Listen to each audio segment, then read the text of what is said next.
ये क्वेश्चन है, क्वेश्चन को ध्यान से देख लो। तो इसके अंदर क्या है कि बाइनरी स्टार सिस्टम है, एक का मास 2.2 m है, एक का 11 m है, यानी ये रेशो है 1:5 m है और ये 5 m है। ठीक है। और इन्होंने पूछा कि एंगुलर मोमेंटम का रेशो बताना है, total angular momentum upon angular momentum of B. B कौन सा है? बी है भारी वाला। ठीक है, तो ये हो गया बी, बी फॉर भारी। तो यहाँ पे एंगुलर मोमेंटम का रेशो बताना है। तो एंगुलर मोमेंटम क्या होता है? mv/r या mr² ओमेगा। तो ओमेगा दोनों का सेम होगा, क्यों? क्योंकि टाइम पीरियड सेम होगा। वो क्यों सेम रहेगा? वो इसलिए सेम रहेगा क्योंकि ये जो दोनों है ना, ये लाइन जॉइनिंग जो है इनकी मासेस की, उसके अबाउट सेम एंगुलर मोमेंटम से वो सेम ओमेगा से घूमेंगे। वो इसलिए घूमेंगे ताकि सेंटर ऑफ मास इनकी लाइन जॉइनिंग के बीच में ही रहे। अगर एक तेज़ी से घूमेंगे तो सेंटर ऑफ मास जो है ना, वो लाइन जॉइनिंग इनिशियल से कहीं और हो जाएगा, जो पॉसिबल नहीं है क्योंकि कोई एक्सटर्नल फोर्स है ही नहीं।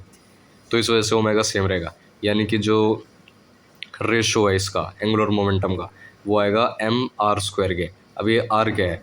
r है यहाँ पे distance from this axis of rotation. Axis of rotation क्या है? इनका centre of mass. Centre of mass का क्या रेशो होगा? अगर ये d है तो ये 5d होगा, क्योंकि सेंटर ऑफ मास जो है वो इसके रेशो में टूटेगा, मास के रेशो में, इन्वर्सली ऑफ मास के रेशो में सेंटर ऑफ मास से डिस्टेंस आता है। तो ये बोलने में टाइम लग रहा है काफ़ी ज़्यादा, सॉल्व करने में बिल्कुल ना के बराबर टाइम लगेगा। तो फिर m का रेशो ये mr² यानी कि 5d का स्क्वायर यानी 25d² अपॉन नहीं प्लस ये 5m और d²। ये है टोटल एंगुलर मोमेंटम अपॉन बाहरी का। बाहरी का एंगुलर मोमेंटम क्या था? बाहरी का एंगुलर मोमेंटम था ये 5m d²। 5 25 30 30 अपॉन 5 6 6 आएगा आंसर। Correct answer is 6। ये बोलने में काफ़ी ज़्यादा टाइम लग रहा है, सॉल्व करने में बिल्कुल ना के बराबर टाइम लगेगा। बाकी अगर MVR के अप्रोच से करना हो तो यहाँ पे V निकालना पड़ेगा। V कैसे निकालोगे? तो V निकालने का एक तो तरीका है भाई कि सेंट्रीपिटल फोर्स लगाओ, ये सब करो, उससे भी आ जाएगा। उससे जल्दी तरीका क्या है कि आपको पता है टाइम पीरियड सेम रहेगा। टाइम पीरियड सेम रहेगा, ये आपको पता है, तो उससे आप डायरेक्टली क्या करोगे? या तो V=R ओमेगा भी लगा सकते हो, अच्छा लगे तो। V=R ओमेगा लगाओ। ओमेगा कांस्टेंट है, यानी कि V का रेशो R के रेशो पे डिपेंड करेगा।